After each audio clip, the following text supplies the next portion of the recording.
I'm interested in culture from an anthropological perspective. Is sort of, there's many definitions, but it's kind of like how we do stuff around here. So it's kind of like how we're connected, what goes on from a cultural perspective across different countries, across different groups. I talk a lot about national stereotypes in the book. Oh, have we... let's have a little hands up. Have we got any Americans in the room? Very good, lovely. And over there, great.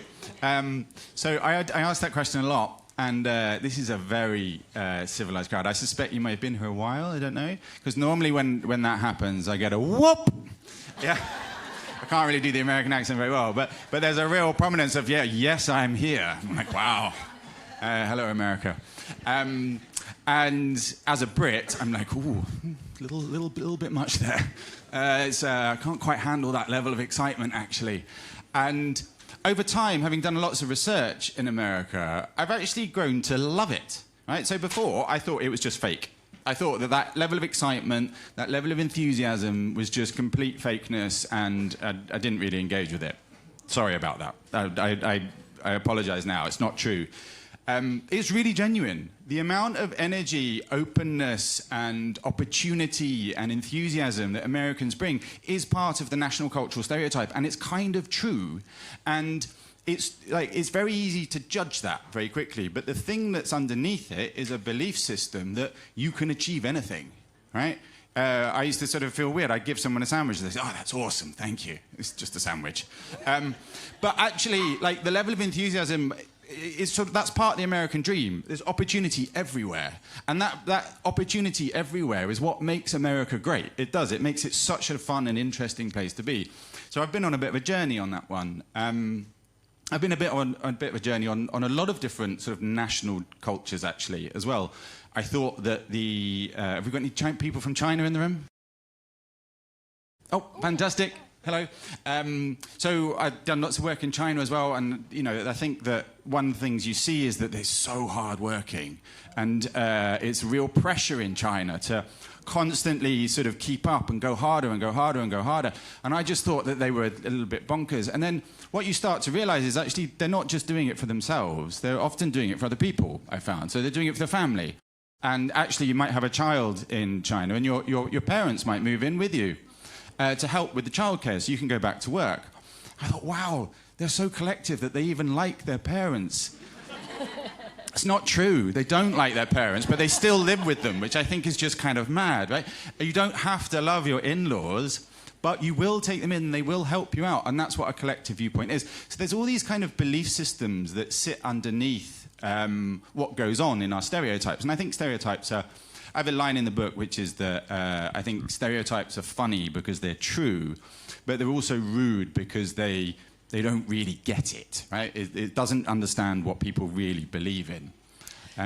Yeah, so we all love a good stereotype, and you can hear sort of people's response to that. So it's good to hear these explained a little and understand where they come from. But so why is culture important? Why is this important today? I think one of the things I wanted to do in talking about this in the book is that I think that we're a little bit obsessed with ourselves. We're a little bit obsessed with the fact that we have our own free will, and we're my style is my style. No one else looks like me or dresses like me. And the place where I live is I've really chosen to live there. And all of this is sort of about free will, really. We have this illusion of massive amounts of free will. We are the authors of our own style and design. And part of that is true, but I think that story's gone a little bit too far. And I think that if we start to recognize how culture plays a role in who we are, then we understand ourselves a bit better. I had my book launch 3 weeks ago. Big moment for me, and I thought, I'll buy some nice clothes, So I bought a nice shirt. It wasn't actually too dissimilar to what I'm wearing now, to be honest, but I thought it was great. I walked in, felt great, and then my friend walked in wearing exactly the same shirt as me. I'm like, oh, really, really unique, aren't they? About 4 years ago, actually about 4 years ago, I bought a camper van.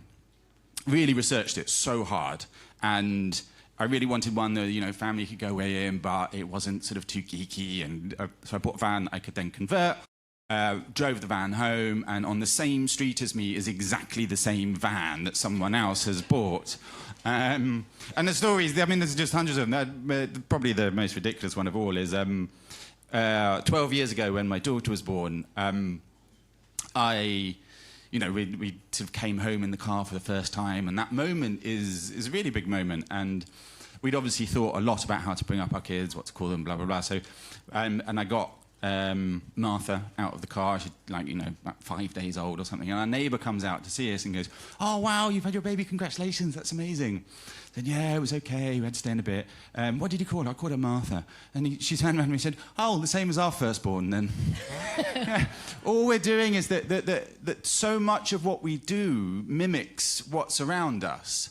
And I think at the moment in our heads, that's not cool. We don't like that. We don't want to be like everyone else. We want to be our own individual selves. But I think if we start to recognize what's going on around us, we'll start to see that there's lots of kind of hidden trends, hidden rules that kind of bind us together.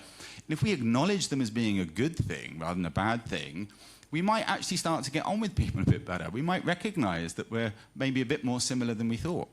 Absolutely, and I love this different spin on the concept of keeping up with the Joneses, which is a bit of a British preoccupation. So, as an anthropologist, and that's culture is your area, and this free will thing is more the domain of psychology, isn't it? And I'm sure both are important, as you've said.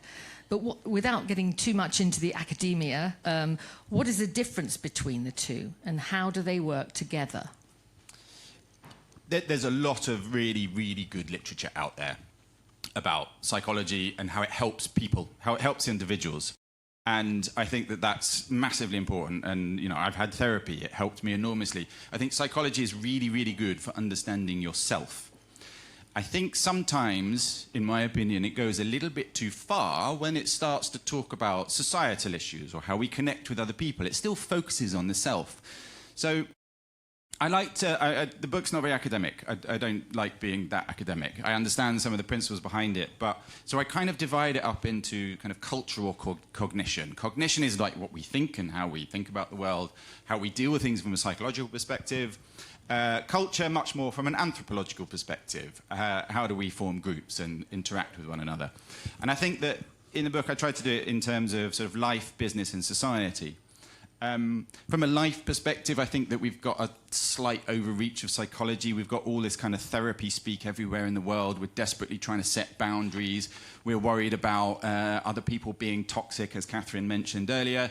We don't want to get into abusive relationships. These are all very much great things for me to deal with, but it doesn't necessarily help me in life when I'm trying to raise a family, or I'm trying to learn what the rules of my community are, or sort of how to interact with other people. So I think there's an enormous amount to learn from in life. And it's also how we teach enormously as well. So a lot of culture is generational. You pass things down, generation to generation to generation. It's how we bring up our children. How do we teach them to eat? Going through this phase where my children are probably too old to still be eating with their hands. And I know this, and it's a judgment upon me because it's a cultural thing. So I'm going, no, you have to keep up with what everyone else is doing. By your age, you should be using a knife and fork. So it helps us in life trying to understand where some of these influences are coming from. I think it's very important for business. I think so many businesses are obsessed with how to motivate the individual. So we have all of these, KPIs, these key performance things that we do in our appraisals, where we're like, have you met certain benchmark? Can you get ahead? Can you do better? I think that banking's sort of full of it. And it's all about, how can you motivate the individual to be better and better and better? Organizations work really well when they work together. Giving people lots of kind of psychological performance targets for individuals to do better doesn't necessarily help the whole. It helps the individual do better for themselves. So I think we've got a lot to learn in business. And then in society as well, we've become a little bit obsessed with sort of nudge tactics and and policy is all about how do we tap into what people think and need. I think we need to look from a cultural perspective so much more in society. At COP30 in Brazil, so the big climate summit. It was the first time that they put culture on the table as a lever for climate change. We can change the climate if we change the culture. And we know that, you know, from the last speaker about how we end up in these sort of little echo chambers and these bubbles on social media and how we learn in that respect. So culture, it hugely affects that. We had a talk recently at work from someone at the Home Office who was working with MI5. They've also started to put culture into their counter-terrorism tactics because they know that when certain things happen in an area, so it might be up in a small suburb of Sunderland or something, that something might get reported about an immigrant doing something. Or what happens is a whole load of foreign bad actors jump on social media, start exacerbating the story, whipping up a load of hatred in this small town on the suburb of Sunderland, and suddenly you have basically people at war with one another because they've been whipped up to do so. So it's almost like a form of civil war. And the Home Office and MI5 are now starting to put culture as heart of that strategy. How can we counteract this? Because it's basically foreign powers meddling in the UK. So it's becoming ever more important in society. And I think, you know, the advent of culture wars and woke culture and all of these things are starting to take... they're starting to become much higher up in our consciousness about how we work together. So the bit I like, which explained that culture versus cognition, is the joke. So we'll have a go at a joke for Sunday afternoon. So culture and cognition walk into a bar. And the barman hands them a list of cocktail list, and cognition, I'll be cognition. Cognition says, oh, what do I fancy? Do I fancy something long and fresh, or do I fancy something sort of, you know, strong and dark? Okay, let's go for strong.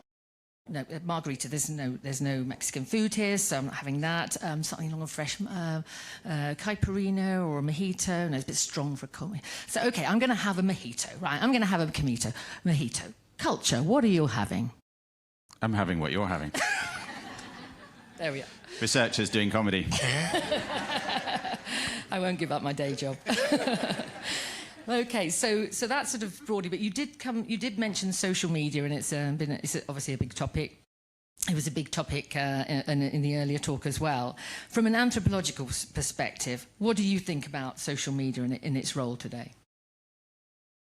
So I thought the last talk by Leo was absolutely amazing in terms of how he uses social media, how he finds things on it, how he disseminates information. I think that side of things is just incredible. What I'm interested in is much more from a cultural perspective about how social media influences society, influences culture. So in my day job when I'm not writing, but I go out and I meet people all the time. Anthropological fieldwork means you go and spend lots of time with groups of people. It's not just about people in far-flung tribes in different places. That's, you know, the old anthropology. We're trying to get rid of that. It's about spending people with understanding culture of today. So one of the things I often do is go and spend time with young people, try and understand what's going on in their life. And I was asked by a beauty company to go and understand young people. And one of the chapters in the report was about social media. How are they using social media? So chatting to young people about about their usage of social media. Rather shockingly, but maybe not surprisingly, when they showed us on their phone the usage stats, you know, it's about 4 hours a day on different social media platforms. And so they would show us what was going on. So I worked out sort of 4 hours a day. So say really conservatively, they spend about 30 seconds on each post. And we know they flick faster than that, but maybe there's a video, maybe there's some comments or something. 30 seconds a day, 30 seconds a post for 4 hours a day. That's 700 posts per day that they're looking through, flicking past mindlessly. And I asked them, how many do you remember from yesterday? 5. So they could remember 5 posts from the previous day. And my interest is more, what happened to those 695 other posts that they flicked past? Was it just background wallpaper? We know from neuroscience that if you see something for up to 2 seconds, you lodge it. Right? It goes into your brain somewhere. It might not be frontal cortex being able to understand it rationally, but it goes in. That's why YouTube adverts, you have to watch the first 3 seconds. So the advert goes in. And So if you start to think about 695 posts that sort of are being lodged somewhere in young people's minds, and you start to think about the echo chambers that young people, or everyone on social media is in, you only really see the things that you see again and again and again. So some of that might be mindless cat videos or goats, great. Some of it might be brand stuff. Okay, my client's really happy, they've seen brand stuff that's gone past. Some of it might be some quite, difficult content. Some of it might be misinformation, disinformation, problematic stuff that's going on. And it's all being lodged, but you're only ever seeing the same kind of thing. And the way I see social media these days, particularly from a kind of anthropological perspective, is it's the most effective form of subliminal messaging that we've ever really created. It's kind of hacking our belief systems more than we've ever realized, and we're actively engaging in this. When subliminal messaging first came out, it was done in a very sort of coercive, kind of nasty way, where this guy called, what was his name, Vickery, started to splice key ideas into film. So you'd have one image in a film that said, drink Coke, or smoke, or something, and everyone would go, oh, I'm really thirsty all of a sudden. And he sort of pronounced this as this wonderful form of advertising, and the whole of society went, no, you're being nasty. And so actually governments banned it. So subliminal messaging is currently banned in most countries around the world. But social media, on the other hand, is sort of the most effective form of subliminal messaging I've ever seen, but seems to go completely unnoticed. So, depressing. Sorry. That's okay. Well, let's just go for one more tough topic before we move on to something lighter. So, polarization. We've heard a lot about that. Is culture to blame? Is it really part of culture that's forcing us to be so oppositional, or not necessarily us personally, but society as we're seeing it evolve? So, yes. Polarization for me, is a hugely cultural issue. From an anthropological perspective, we describe this as a form of tribalism, to be honest. And tribalism can be described in sort of various different ways, but from, sort of according to anthropological points of view, it's sort of how you form groups and how what your markers for an in-group are and what your markers for an out-group are. So are you in or out of the group? Have we got any football fans in the room? Well, not many people want North London. I mean, what's going on? Thank you for those who'd like to admit it. I'm sure there's some that didn't want to admit that in this crowd. I am a football fan. Sorry. And that's sort of the most obvious form of tribalism that you can see today in some respects, because when you go to a match, it's all about your group and the other group, and I'm an Arsenal fan, and there's that evil, nasty Tottenham fans over there, and we've got chants for them that are quite rude about them. And then when I took my daughter to the game, she became an Arsenal fan, but she didn't really like those chants. And she would say, actually, Uncle Tom's a Tottenham fan. I'm like, yeah, I know, it's just jokes, isn't it?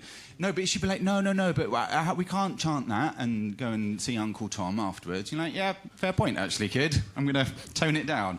You're right. And the tribalism of old, I think, always meant that it was based in a place. And you always had to look the other people in the eye. And when you looked them in the eye, you realised they weren't as bad as everything you'd chanted in the terraces, actually. And Uncle Tom's a lovely guy, so I can't hate him like that. But political polarisation and political tribalism is a bit different, because you don't really ever look at the other person. And what it's done is it's sort of exacerbated these two camps who never really know each other or see each other. Therefore, you can throw all sorts of insults at them because there's no face there. One of the big, we didn't mention it on social media stuff, but one of the biggest things on social media is that you're anonymous. Right? That's not a natural community. That is an unnatural community where you can say something without any consequence whatsoever. So I do think social media has a lot to blame for political tribalism, political polarization at the moment. It's not all of it, but it's a lot of it. And part of it is it's not a real community. It's a fake community where you can other people in a tribalistic manner so incredibly easily. So, Okay, so that's the sort of more oppositional side. So back to something a bit more sort of friendly, a cup of tea. So my favourite part of the book was how you explained class and culture and how they're related. And I think that it's really interesting just to talk about tea for a while. It is. It's a great British preoccupation, isn't it? So my job is to go and sit with people and have chats with people in their homes, and I often go in, and if you go into a British home, they will say, would you like a cup of tea? And the answer is always yes. Otherwise, you're kind of not necessarily connecting in the way that they want you to connect. Because being offered a cup of tea in the UK means let's just have this acclimatization moment. Let's have a moment where we can do small talk. Let's have a little moment, quite frankly, in a lot of middle-class homes, let's have a little moment where I can look around and judge your home. Because that's kind of what's going on. And so there's a cup of tea from start to finish, I reckon, takes about 15 minutes. And that's about the time that British people need in order to warm up to someone else who's in front of them. Anyone who's not from the UK here might well recognise this, because they're like, why are we just beating around the bush endlessly? So I do think that and the way you make your tea, very, very important. Historically, you know, do you make it in a cup or a pot? Historically, you would always make it in a pot if you're middle class, and in a mug or a cup if you are working class. That's shifted a lot, but the narrative behind it is still there. So people often say, oh, would you like builder's tea? That means you're going to make it in a mug, really, doesn't it? It means you're going to have... So you've kind of got these kind of underlying narrative about what's going on there. And I think that one of the things that is quite fascinating in a lot of this stuff is when you see some international culture clash going on. When different cultures meet, I went on a trip to China in 2015, and it was enormously eye-opening. I went to Shanghai for a week, and one of the first things I did was obviously get in a taxi from the airport. And I mean, if you've been to Shanghai, certainly 10 years ago, it was wildly different. You know, I had about 6 lanes of traffic, and I couldn't understand anything on the signage. I couldn't understand anything anywhere. But in the taxi driver was, you know, playing around on his phone, great, and he was using WeChat, which is a bit like it's a bit like WhatsApp. Anyway, the messaging function is a bit like WhatsApp. And he would go into a WhatsApp group or WeChat group, and then he would basically press play. And the first person had a voice message, and then the second person had a voice message, and the third person had a voice message. And so these what I was looking at, group WhatsApp groups, were just all voice to voice. I was like, wow, it's like his personal radio. And then he'd go into the other group chat, and another one would sort of play, and it was like, wow, he's got another radio, family chat, work chat, you know, foot sport chat, whatever it might be. And so I had to go and ask someone. I was like, well, what's going on there? And they were like, well, that's what we all do in China. It's really obvious. It's much nicer to hear someone's voice than it is to read a message, right? It's like, true, it is. So I went back to England, and I thought, all right, come on, I'm head of a team. I can get my team to do this. You know, there's 15 of us. And he just went deathly silent. No way, they were not doing this whatsoever. And so this kind of like this different value system that they had in China about, you know, sharing voice and stuff, that level of sort of sharing is just too much for the private Brits. It's just too much. Like, it's petrifying when I get a voice message now and I have to press play in public. I'm looking around going, who's going to listen? And that's because fundamentally I'm just much more of a private individual. Yes, I'm glad you sort of mentioned work and your team, because there are a couple of examples of work that I know you've done that has had real impact based on this understanding. So the one I want to bring is the NHS and the drinking culture. So we all know that Saturday nights in A&E are pretty disastrous areas, and you did some interesting work to try and address that for them. It was a wild piece of work for me, because I had to go and spend evenings in Royal London in A&E on Fridays and Saturday nights, and it was just carnage. It was really, really eye-opening. And my role there was to try and help the staff find out ways to do an intervention with patients who come in drunk. So hopefully they don't come in drunk next time. So I played around with all these kind of clever tricks from nudge theory and behavioural science, and tried to get the doctors to do it. And there's no fucking way they were going to have these kind of like deep conversations about, do you realise how much you're costing the NHS? Do you realise how much damage you're doing to your body? How much alcohol you had more compared to anyone else? No, didn't work at all. Fundamentally, there's some cultures that you can't change with these clever tricks. So what we did in the end was we saw what happened if you come in drunk to A&E, you pass out, you're put in this special room called recovery, and the first thing you do when you wake up is you go, oh, shit. And you just want to get out of bed and you go straight to the toilet for obvious reasons. And instead, we've just plastered the toilets with all these posters that were basically like, do you know how much you've cost the NHS? So this dawning moment of like, oh, shit, you're like, oh, God, wrong room, I want to get out. So we're trying to change culture through sort of environment and situation in that respect.